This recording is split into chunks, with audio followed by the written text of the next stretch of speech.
Il y a le repos en paix. Mais il y a aussi le départ en paix. Reposer en paix, nous l'utilisons pour les personnes décédées. Mais aller en paix, c'est pour les gens qui sont en vie, mais qui sont presque morts, à cause de certains problèmes. Quand on dit repose en paix, c'est généralement pour quelqu'un qui est mort, et on dit simplement repose en paix, en espérant que la personne est morte en Christ. Mais Jésus ne l'a pas dit à une femme morte. Il l'a dit à une femme qui était morte, mais elle était vivante. Sa dernière recommandation à la femme était d'aller en paix. Savez-vous pourquoi cette déclaration est si puissante? Si Jésus laissait cette femme partir sans lui parler de paix, elle aurait encore beaucoup de problèmes parce qu'elle allait maintenant retourner chez des gens qui ne l'avaient pas vue depuis longtemps. La controverse qui va entourer son arrivée, le bénéfice de sa guérison ne seront même pas évidents parce qu'ils la connaîtront. Ils la connaissaient hier comme une personne impure. Tout à coup, elle arrive et dit « Il m'a guéri ». Est-ce que cela a été vérifié médicalement? Êtes-vous stupide? Le problème qui entourera sa vie seule, il fallait qu'il lui envoie la paix. La paix. Quand les hommes rencontrent Dieu, Jean chapitre de Jean, Jésus a dit « Paix, je vis avec vous ». Le voyez-vous, croyant? Vous devez savoir ce que Jésus nous a laissé. Il n'a pas seulement laissé le Saint-Esprit. Il a vraiment laissé le Saint-Esprit, mais vous avez laissé la paix. Vous l'avez ignoré, la pensée n'est pas importante. La paix, je vis avec vous. Dans ce monde méchant, vous avez besoin de cette espérance. Vous en avez besoin plus que d'argent. Je vous donne ma paix. Ce n'est pas ce que le monde donne, dit-il. Je vous la donne, que votre cœur ne se trouble pas. Voilà ce qui vous arrivera si vous n'avez pas la paix. Vous vivrez perpétuellement dans le trouble et la peur. Le trouble pour rien et la peur. Des gens meurent, ton cœur palpite. Il y a beaucoup de gens aujourd'hui qui sont morts à cause du manque de paix plutôt qu'à cause de la maladie. Sommes-nous unis? Surtout quand on vieillit, Satan a programmé ce système de telle sorte que plus on vieillit, plus on perd le contact avec la paix véritable. C'est ainsi que l'on peut voir des jeunes errer parce qu'ils sont largement dans l'ignorance. Les personnes âgées, elles, s'assoient et ont peur de tout. Il suffit que quelqu'un s'assoie, porte un tensiomètre et constate que la tension est montée en flèche. Pourquoi? J'ai l'impression que quelqu'un est sur le point de mourir. Ce n'est pas comme si Dieu vous donnait une information. C'est juste le diable qui joue avec votre esprit. Pêche, que quelqu'un dise paix. Philippiens chapitre 4 et verset 7. Philippiens chapitre 4 et verset 7. Et la paix de Dieu, qui surpasse toute compréhension. Il est dit qu'elle gardera votre cœur et votre esprit, gardera votre esprit et votre pensée à travers Jésus-Christ. Les problèmes dans ce monde sont nombreux. Et laissez-moi vous dire que si vous n'avez pas la paix de Dieu, le diable n'a pas besoin de vous tuer. Par vous-même, vous découvrirez que vous pouvez tomber dans un puits et mourir. Le taux de suicide a donc augmenté. Sommes-nous ensemble? Augmentation des frais de scolarité, augmentation de tout, augmentation des tarifs, du prix de l'essence, des frais de voyage, peu importe ce que c'est.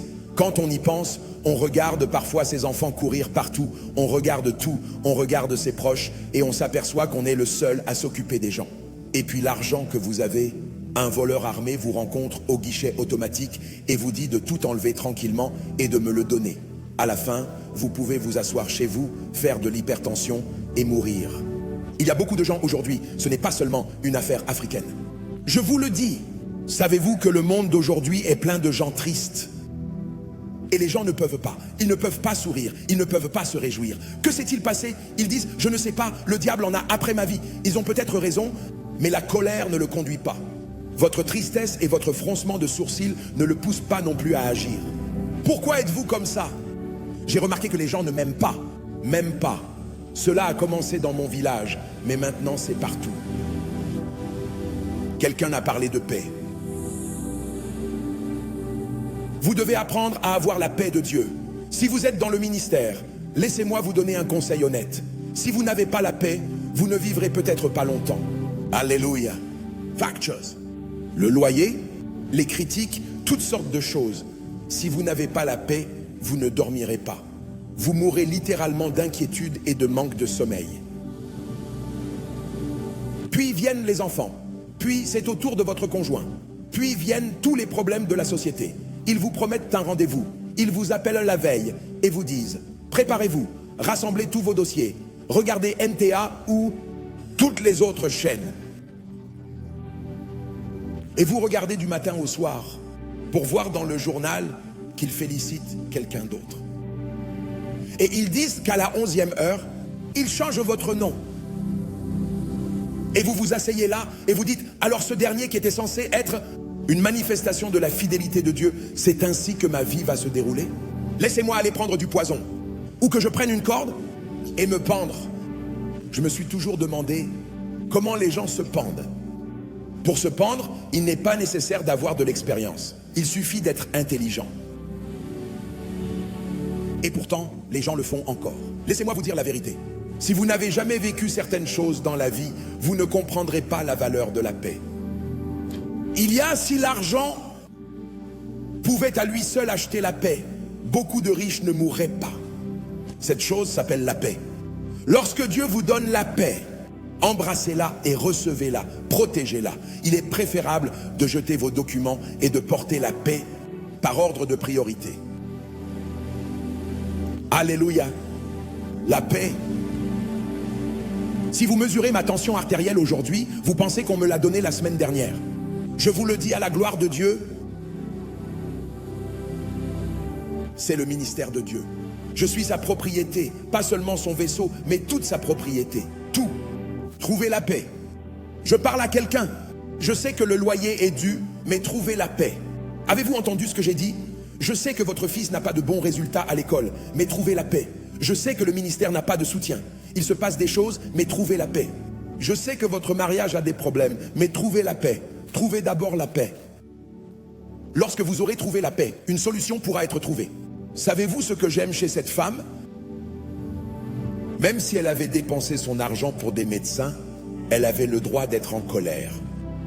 Vous ne voyez aucune manifestation de colère, ou de rage, ou d'émotion. Non. Pour une femme qui a eu des problèmes pendant 12 ans, elle avait le droit d'être en colère contre n'importe qui. Si elle avait été cette femme, elle aurait insulté certains d'entre eux et leur aurait dit de s'écarter du chemin. Vous n'avez pas la question du sang. Vous n'avez aucune idée de ce que je traverse. Dégagez le chemin pour moi. Laissez Jésus me guérir avant qu'il ne s'occupe de vos bêtises. La façon dont elle a pu rester calme et de se réjouir, je crois que c'est l'une des clés qui l'a aidé à toucher Jésus. Et c'est l'une des choses qu'elle a retrouvées après l'avoir touché. Après l'avoir touché. Permettez-moi de vous donner un ordre. Placez votre main sur votre poitrine. Et parlez-vous de paix. Dites-moi, trouve la paix. Encore une fois, dites-moi, trouve la paix. Vous ne comprenez peut-être pas ce que vous faites, mais vous placez simplement votre main. Dites-moi, trouve la paix. Ce réveil nocturne qui vous tue déjà, vous avez 21 ans et tout le monde vous demande si vous avez 40 ans. Vous êtes fatigué d'expliquer aux gens que je ne suis pas si vieux. On vous demande pourquoi vous êtes comme ça. Par manque de paix. La paix a ajouté presque 20 ans à votre vie. Rendez ces 20 ans à la paix et dites que je suis jeune. Je vais grandir progressivement. Je ne peux pas avoir le stress d'un vieil homme à 25, 30, 40, 45 ans. Mon grand-père est éveillé. Mon père est réveillé. Moi aussi, je suis réveillé. Je serai tranquille et je saurai que tu es Dieu. Mon âme se tait et sait que tu es Dieu. Oui, je me tairai et je saurai que tu es Dieu. Je me tairai. Chantez-le encore une fois. Je ne bougerai pas. Je ne bougerai pas et je saurai que tu es Dieu. Je ne bougerai pas et je saurai que tu es Dieu. Permettez-moi de vous donner un conseil honnête, un conseil paternel, un conseil prophétique, un conseil apostolique, un conseil amical. Si vous laissez les problèmes de cette vie s'enliser, ils vous enverront dans votre tombe et la vie continuera. Avez-vous entendu ce que j'ai dit? Il y a des moments où il faut regarder les tempêtes et dire « Fais ce que tu as à faire ». Prenez une chaise et asseyez-vous tranquillement. Avez-vous entendu ce que j'ai dit? Parce que la vie a une façon de vous intimider. Et quand Satan voit que vous êtes menacé par la vie, il grossit les choses au-delà de leurs proportions et vous entoure. Il y a des jeunes qui se parlent à eux-mêmes comme s'ils avaient un problème de cerveau, jusqu'à ce qu'ils roulent tout seuls dans un fossé. Vous verrez un jeune homme discuter seul. Il vous regarde, sa main calcule cette chose. 5 plus 7, 18.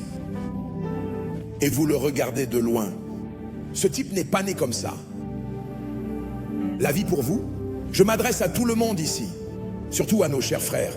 Laissez-moi vous dire la vérité. Je sais qu'il est bon d'être responsable.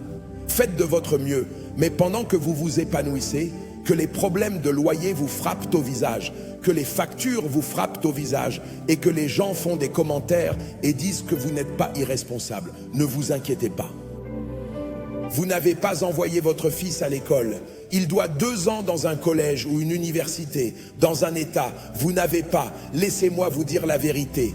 Décidez-vous et écoutez-moi. Trouvez la paix. Vous ne pouvez pas payer le loyer du ministère, de l'auditorium. Vous êtes dans le pétrin. Allez-vous remballer l'église?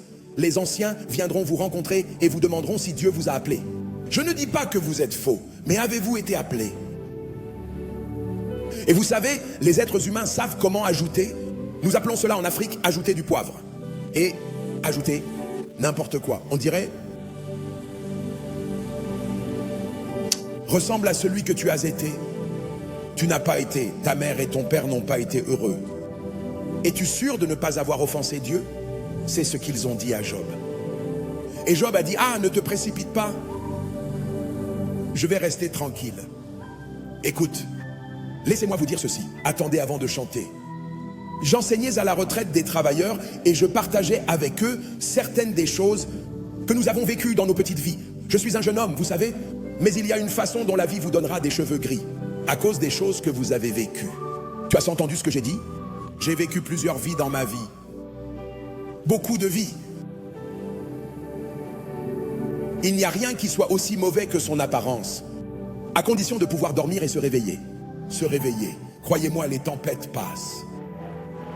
Faites-moi confiance quand je parle de tempête ministérielle, de tempête conjugale, de tempête financière, de tempête d'argent, de tempête d'argent.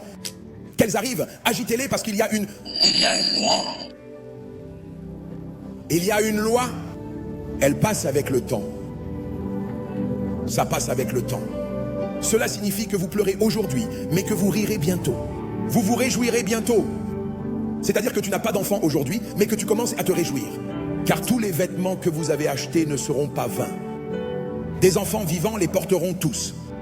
Sommes-nous ensemble? Oui. Ce garage que tu as vu dans ton esprit ne restera pas vide. Un jour, une vache honorable sera à l'intérieur. Oui, monsieur. Il y a des choses que tu dois savoir sur les tempêtes et les défis de la vie. Honnêtement, ils arrivent. Ils ont la capacité de vous intimider, comme s'ils n'allaient pas passer, mais ils passeront. Qu'est-ce que le Nigeria n'a pas traversé? Et ce sont les Nigérians. Qu'est-ce que nous n'avons pas vécu? Êtes-vous toujours en vie? Êtes-vous encore fort? Avez-vous fêté votre anniversaire? Vous pensez que vous n'en fêterez pas un autre? Il viendra et passera. Croyez-moi. Croyez-moi. Croyez-moi. Qu'est-ce que votre entreprise n'a pas vécu? Qu'est-ce que votre ministère n'a pas vécu? Ce qui est arrivé, quel que soit le cas. Rappelez-vous, je me souviens de ces jours où nous devions de l'argent pour nos campagnes d'évangélisation. Si vous m'avez dit que ces jours viendraient, j'y croirais par la foi. Mais ils semblent loin. Voici les jours. Un jour, nous serons dans un bâtiment qui nous appartiendra et nous oublierons qu'il n'y a jamais eu une telle construction pour eux. Cela arrivera. Tu ne seras pas toujours locataire. Sachez-le. L'apôtre Paul, à l'heure où je vous parle, mon propriétaire m'a même envoyé un message à l'église. Ne vous inquiétez pas, votre propriétaire n'est pas un ange, c'est un être humain. Quoi qu'il arrive, il s'en sortira. Tu as entendu ce que j'ai dit? Je serai tranquille et je saurai que tu es Dieu. Mon âme se tait et te connaît. J'ai eu envie de transmettre ce message à quelqu'un, en particulier aux personnes qui traversent des tempêtes sanitaires et des tempêtes financières. Ces deux tempêtes. Ces tempêtes, n'ont personne comme partenaire lorsqu'ils les traversent. Il peut y avoir des gens autour de vous, mais ces tempêtes sont si personnelles. Vous restez là et le bateau tangue avec vous seul. Et vous devez croire en Dieu. Ce que je vous dis, c'est que vous vous en sortirez. Vous vous en sortirez. Vous vous en sortirez. Alléluia.